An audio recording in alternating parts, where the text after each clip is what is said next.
कथा दे कथा रखिले राज्य सरकार।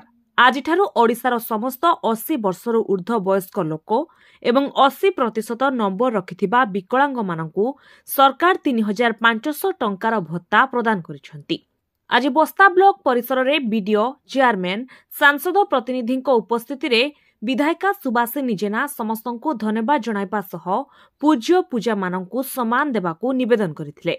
एथिसहित 60 वर्षर ऊर्ध्व लोकमानंक पई तुरंत 3500 टंकार भत्ता करिबाकु राज्य सरकार को निवेदन करिवे बोली कहिसंती।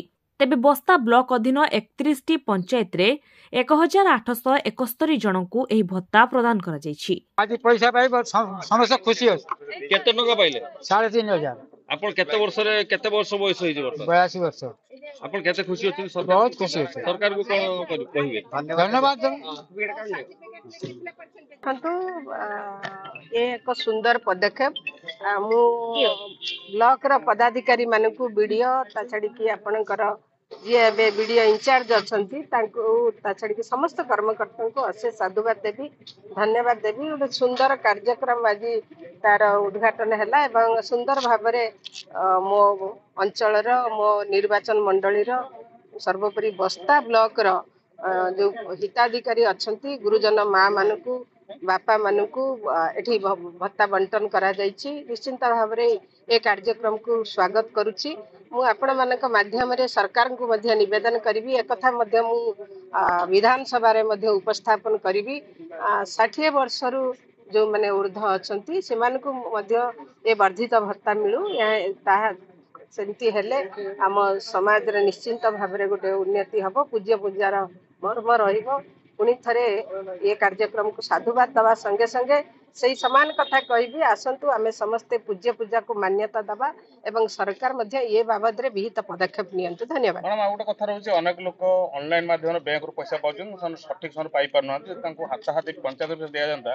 देखंतु से बाबद रे आमे मध्य काम करूछु, से बाबद रे मध्य सरकार को निवेदन करूछु जे हाथ हाथ केमिति लोकन को मिलु। से बाबद रे आसंता दिन रे मु मध्य एटिकार निर्वाचित प्रतिनिधि हिसाब रे मोर प्रथम दायित्व कर्तव्य रहिबो लोक माने केमिति सुरखुरे जीवन यापन करिवे ए बाबद रे हमें यत्नवान हेबु। धन्यवाद।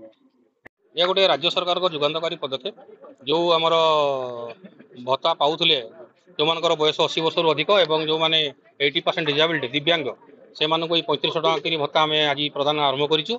ए आमर बस्ता ब्लॉक रे आरंभ होईची प्लस आमर पंचायत रे भी आरंभ होईची। जो माने ई ग्रुप रे जो क्राइटेरिया फुलफिल करछन ताको ई भत्ता में प्रदान करू।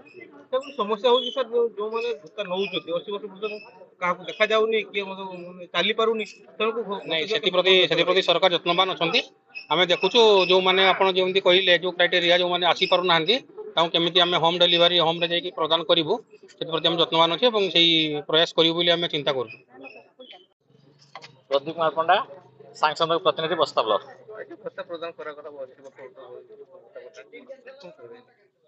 सरकार जेहेतु प्रतिश्रुति देइतिले निर्वाचन पूर्व प्रतिश्रुति रक्षा करिसेंती।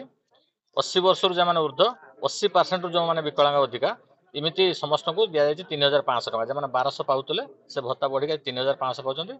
आम ब्लॉक रो 1871 जन को इमिति भत्ता दिया जायछि प्रति पंचायत रे दिया जाउछ एवं ब्लॉक मध्ये किछि लोक डाकि दे। सरकार को कहबे धन्यवाद दो सरकार को।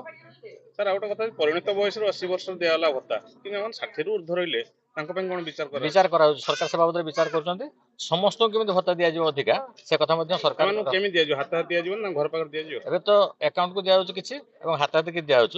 बाकी जो मानकर आसी पारु ना होम डिलीवरी पय मध्ये विचार करा जाउछ व्यवस्था। समस्या में तो आज बुझुतले कि जो के अकाउंट रे दिया जाउची ठीक टाइम में पैसा जाऊ नाही कि लोक जो हित जगन बारंबार ऑटो भाड़ा करी आछंती बैंक दउची पैसा पाने गुड कोजन 15 दिन विलंब कर जाउ जति भत्ता पाउ त डबल खर्च ऑटो भाड़ा जाउची।